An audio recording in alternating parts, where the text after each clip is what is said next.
ang mga estudyanteng makilahok sa mga aktibidad sa araw ng Martes. Pinaghahandaan na ng ilang student organizations ang mobilisasyon sa araw ng EDSA People Power Anniversary. Kasi alam naman natin na yung tunay na laban nasa labas ng classroom.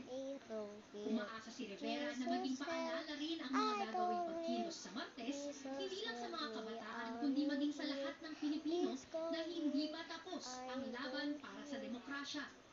Nandiyan yung pending impeachment ni Sara Duterte, mga kabi-kabilang balita ng korupsyon. Dapat ngayong EDSA nagsisimula yung hanay nating magpalakas at magkaisa para bumoto ng mas tama sa darating na elections.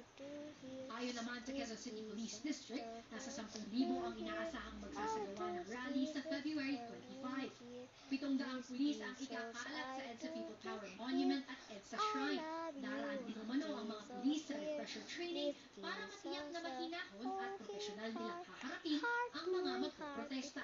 Andrea Taguines, ABS-CBN News. 18 ang sugatan matapos bumagsak ang isang eroplano ng Delta Airlines sa Toronto, Canada.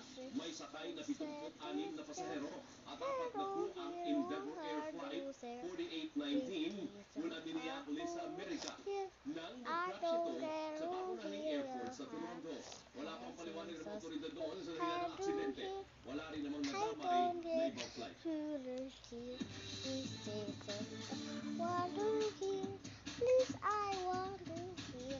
Wagi ang ABS-CBN at kapamilya artist na 10th Platinum Saudi National Media Awards ng Trinity University of Asia. Una na dyan ang pagiging Digital Media Network of the Year ng ABS-CBN. Dalawang kategorya naman ang inuwi ng Nations Girl Group Bini, ang Girl Group of the Year at Music Video of the Year para sa kanilang kantang Cherry on Top. Natanggap naman ng isa sa K-pop BGYO ang Boy Group of the Year. Itinanghal na Song of the Year ang namumula ni Matthew, Breakthrough Artist of the Year sa Idol Manabat. Best Variety Show host si Luis Manzano para sa Rainbow Rumble. At syempre, Best Public Service Program host ang ating kasama si Ate D, Bernadette Cebrano para sa kanyang TV Patrol segment na Lingkod sa Pamilya.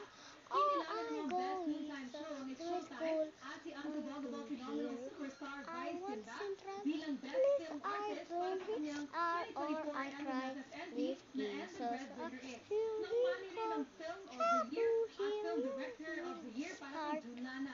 Ito rin ang magiging pambato ng Pilipinas sa 20th Osaka